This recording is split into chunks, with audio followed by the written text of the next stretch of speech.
Yeah, me. Or Well, do yeah. you manage to kind of, I don't know, like to navigate through it? And I think that's maybe like a give and take relationship of maybe, because I guess my ideas of what I want to do have kind of changed and become more grounded in a yeah, sense, because like there might have been this like vision of like what things would look like, and the reality of things is not the same. right, So there is this idea of like, it's like maybe just holding on to, or not holding on, but like having something that is like that golden thread that carries you through it. So it's not like your ex, because I've had loads of things that I tried that failed or yeah, like didn't work out, yeah, and that can be like this thing that's like, oh, then I'm not, like my dreams can't come true, or like the things that I wanted to happen don't happen. But if I come back to like, what do I want to do, what's the goal, and like what's actually realistic in my environment or circumstances, and I actually, I don't know, it's just like finding, it's like, it's not easy, it's like finding the things that just, you try it and it does work. yeah. And I think that's trial and error. I think that just takes time, and maybe some people are in a better environment in the first place, so it kind of flows easier. But I mean, it's not so easy in this environment in sense of things being so flowing because of there's like maybe less opportunities. But there was definitely a point where I think I maybe just did things to see where it would go, and then it actually gave me more opportunities to do. You just kind of let the bit go. Yeah, let go of it. Yeah, I was just try like, it. no, I don't. Yeah, basically saying yes to things, and then realizing that they can lead to other doors opening. Yeah. And then just once you get going a bit, then it's easier to define what a no is to something, and like not feel guilty about saying no to something. Yeah. But it's also easier to identify when it's like something that you actually should just say yes to, even though it might not seem like the end goal, but it's like you see the value in it as like taking you forward. So I think that's been where I've had to learn a lot, because it's taken like 5-6 years to get to where I am now, and I'm still trying to progress it to be more sustainable for the. But if you could sum it up, Rachel, like at this point in your life, I know this might be a hard question, but just if you give the most simple answer that you can, what do you really feel is your main passion, or the thing that you really want to bring out and share and do? I mean, is it yoga? Is it something else? Is it some, yeah. Yeah, because I think I gather a lot. So I do teach yoga, but I gather so many different tools within, like when I teach, and like if I do like a course or a program or this training that I do with someone else, we were talking about this before, it's always like more than just one thing. It's like I really like pulled from all the different tools, because I like finding the things that work from my perspective, but I really do try and think, okay, well, what's most likely to work for a larger group of people, like a mixed group of people. But I think the idea is, I really love it when people feel confident in making decisions and choices for themselves. I think that's like, if I could help people feel more connected to themselves and grounded, and from that they make better choices for themselves, and perhaps live a life that's a little bit more like what they envisage or like would want for themselves. I think that's like quite a goal for me, like having the intuition and the confidence and the trust in what they choose to be actually what's right for them. That's interesting, and it makes me almost think that if that's like your main drive or goal, then you have, for example, yoga and nidra as tools to help that, or to create that for other people. And while I'm listening to you, Rachel, I also, it's like in the back of my mind, I reflect to what I know of human design, and Rachel, I know that you're an opportunist in human design.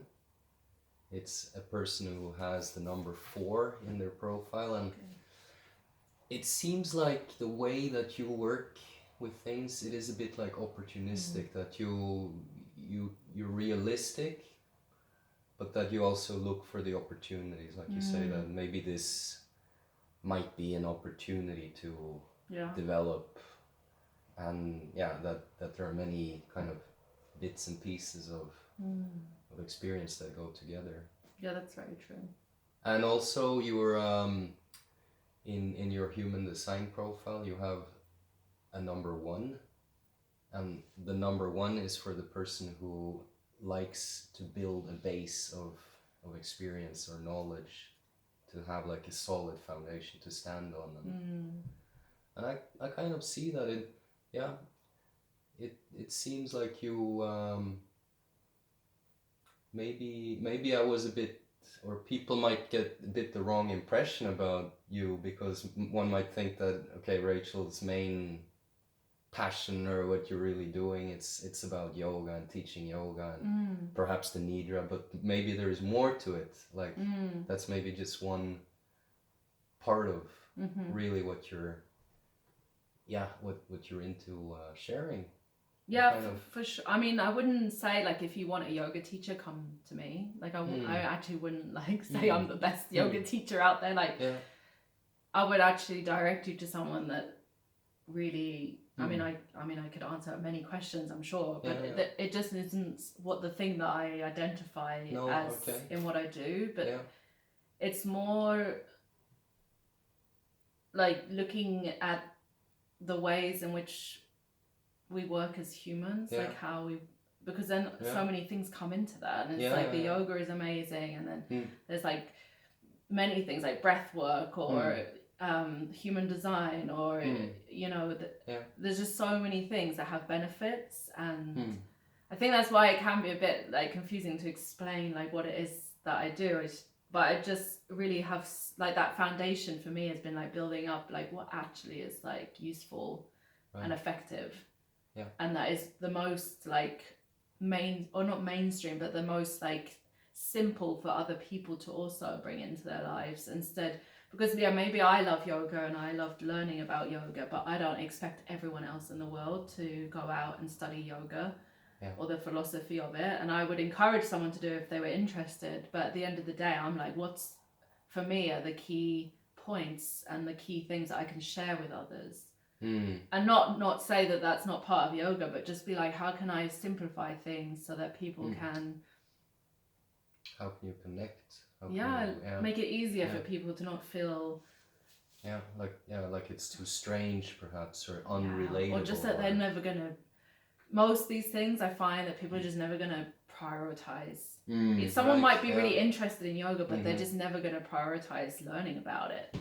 Same with like all these wellness hacks, or like taking care of their health or their well-being, or you know, thinking more about their creativity or like what they're interested in. A lot of people just don't find the time to prioritize these things, and I think like what is a way that we could just make it a little bit more like accessible for people to like try and like start doing things, because I think that's like the best thing, and that's why the rest thing came into it so much, because like the more people feel rested or like stable in their self and in their system, the more likely they are to prioritize the things that matter to them. And that's kind of the idea behind the rest part, is that it's really fundamental to making different choices and prioritizing what's more important. So I think we just do things so quickly these days that we make decisions, or we might feel that we have to do things a certain way, but it's stepping back and feeling more secure or rested in yourself, which is really just, you know, being able to connect with a more stable version of yourself, more mentally clear, more, you know, there's so many reasons why we need to rest. It's just giving us more opportunity. Yeah, I like that, and that I can relate to, and I think that's very like a thing of our time, that, you know, it's like it can almost feel almost like threatening to not do. Mm-hmm. Like there's this big this culture of needing to be active and productive and doing, and it's almost like it's hard sometimes to justify to take rest, to find, to go a little bit like not always be on the do mode, but so that I can agree with that. Yeah. And I liked something you said, Rachel, about your experience from this course in Nidra, where you felt like your brain was changing, your body was changing, and how you realized that all the capacities or everything you might have been looking for, it was already there, like a different version. It's not like something we have to become necessarily, but it's more like just finding the rest and perhaps the clarity, the peace and the calm to connect with what's already there. And that, I just want to say that because it's so nice, it fits so well with a lot of what really is such a big part of the cacao, the movement of cacao and the culture of cacao. And since after all, I mean, we call this a Cacao-talk, and I think for me also, my big motivation for me is to help each other, in making a healthy shift, and support each other too, because there are ways that it's like, I like the analogy of how our human being is like a TV set where you can switch the channel, and sometimes we get stuck in one channel without realizing that, if we open to that power or that gift, we can actually change the channel somehow and experience things differently. Yeah, definitely. Yeah. Yeah, and the cacao is like another, like a moment of pause. Yeah, it does something. It has a positive effect in that way. And it's very sensory because of the taste and the smell and the temperature. It's like, it's a type of rest in its own way, because it's active rest. Yes. It's also using your senses. And I think that's very grounding for people. Yeah. Cheers for that. Cheers. I have one, I could go on, of course, I have many questions, but there's something I would like to hear your take on, Rachel, because in the past I've also talked, or we together also, we've talked about the Mayan calendar and a person's Mayan sign, and Rachel's Mayan sign is called, in the Mayan language, is Ahmak, and the symbol is the vulture. That, how I see it, it's like cleaning up, like getting, sort of transforming you might call them the residues of the past, or it has a lot to do with forgiveness. I also see it as a power that helps reshape new relationships between people, and that's something you did speak about. Do you feel that you can identify with this Mayan sign in some way or another? Yeah, it's funny because I think one of the first times I found out that the vulture was like the symbolism, I was like, really? Like, I didn't get it, because like we have like a very clear, or like an image of a vulture like eating dead meat basically, or like eating carcasses in the desert or whatever. And so it's like, oh, that's so interesting. And it's like the way you just explained it now is really like the way that over the time I've come to understand it. It's really, because it does really make sense to me, this idea of like forgiving the past to like create a future. And it's like what you do with that is transformation of something. You have to transform it to move forward in some way. It's like digesting it. It's like that. When I talked about being able to digest all that new information, that's like the death of something and the like moving it forward into something. It's like really doing something with what you've been given. Turning it into something positive. or not even just positive. It's just like you're moving it forward from where it is, because it just seems like the only right thing to do. Well, not right, but it's like what makes sense. It's what makes sense. Yeah, like can we move forward from this and not dwell in the past, and can we forgive? Because I just think that life is just continuous cycles, and that's something I'm really passionate about, is this idea of cycles. And it's like we don't need. I can dwell as well, just as much as anyone else, but it's really understanding like there's always a way to move something forward, and it doesn't have to be fast or quick or massive, but it's like we can always move forward and transform something. But it doesn't have to be this big thing. It can be so small, but it's always making a step forward. And I think that's where I'm quite good at, like, not judging how big or small something is, but seeing the benefit in however big or small the transformation is. I see it as like relevant. I'm like, that's important. It's better to take a small step than it is to try for this big thing that is too much. Get lost in that. And then you just it's too hard to become disappointed, perhaps. Yeah, because also how I think of your Mayan sign, Ahmak, it's like it's what nature does when leaves fall down in the fall.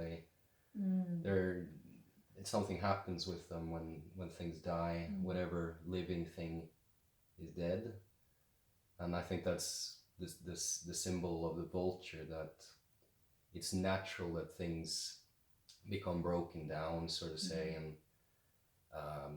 the form that used to be becomes torn apart, and then things get put back together, and some new life or a new expression of life is created. And I think that that's the case also in our human life, that perhaps our values, our points of view, our thoughts, our feelings, that we also sometimes need to renovate or let go.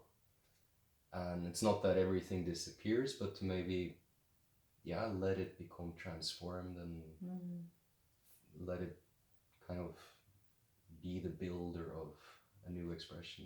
Yeah, definitely. Yeah, and I think that's definitely part of my seems so. Journey or whatever you want to say. Because I see how sometimes that's so easy for me, like that idea of like understanding that something's just changed, like finding a new form, and I can easily let go of things. Where I can see others potentially just finding that very uncomfortable, the idea of a structure falling away. But I find those concepts really easy to grasp onto, because I see the opportunity in a structure falling apart. I see that as like, okay, this is like the green light, because like that, now we're moving forward. Whereas for other people that might be really terrifying.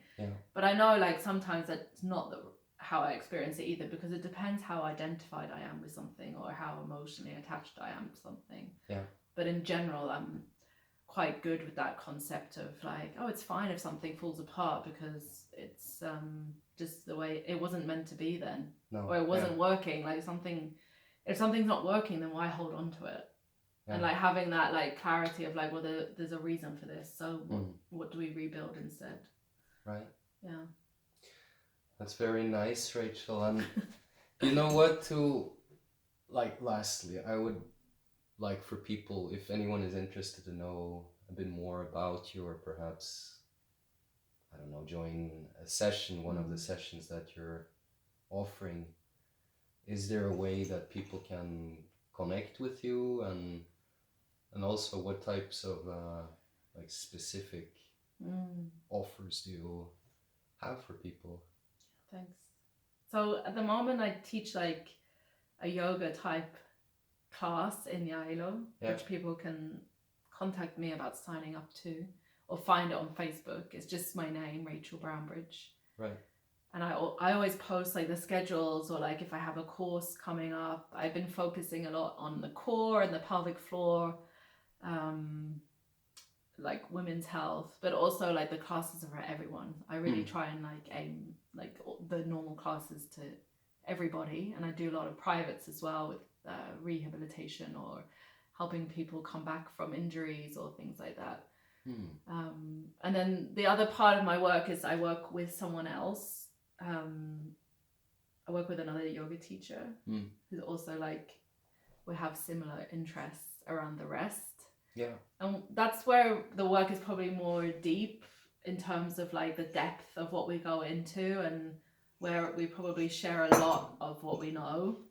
Whereas in my classes, it's just like, that's a class. I can't go into so much detail, but over time you'll learn more about yourself. It's more like a slow progression.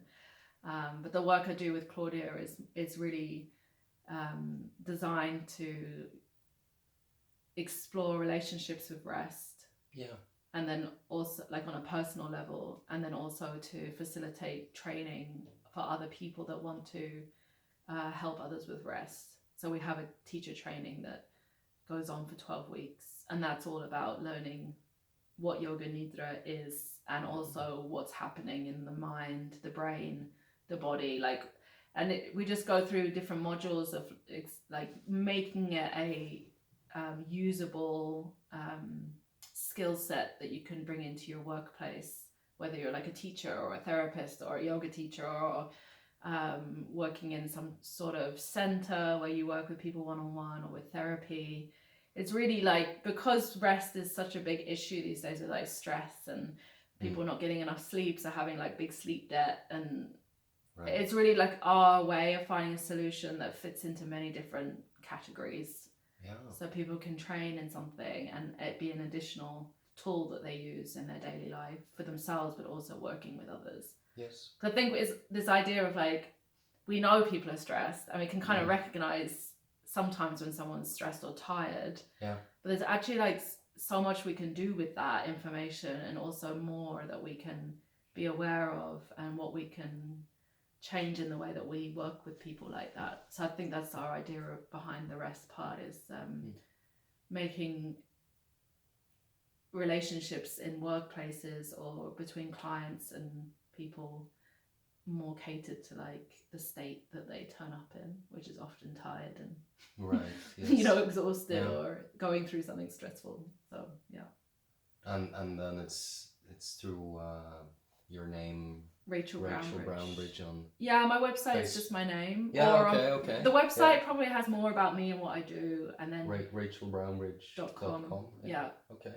And then you can read about the teacher training and all the different things, and also experiences like with someone else. I do like sauna and ice bathing, like small retreats, just like different ways. I do different things, and they're all for like opportunities. They're opportunities, and they're opportunities. Like if you want to do it, it's like you'll probably know. I'm like, just trust your intuition and ask me if you're like, you don't know if this is for you, because I'm normally it's just if you're a type of person that's open to things, people would get stuff out, whatever.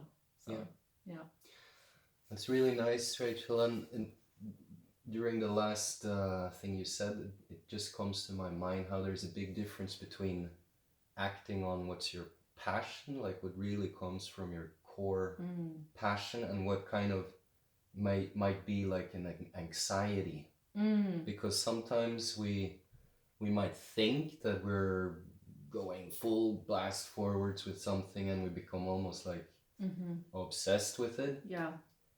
But sometimes it's good to know whether it's actually just doing it out of an anxiety that it's not good enough as it is, or and then we get stressed. And I definitely started out like that. The The first 2 years it was mostly driven by excitement and then anxiety. And I think those two together, they don't really give you like clear. It's like the anxiety can put you a bit off the course of actually what is the most the sustainable drive.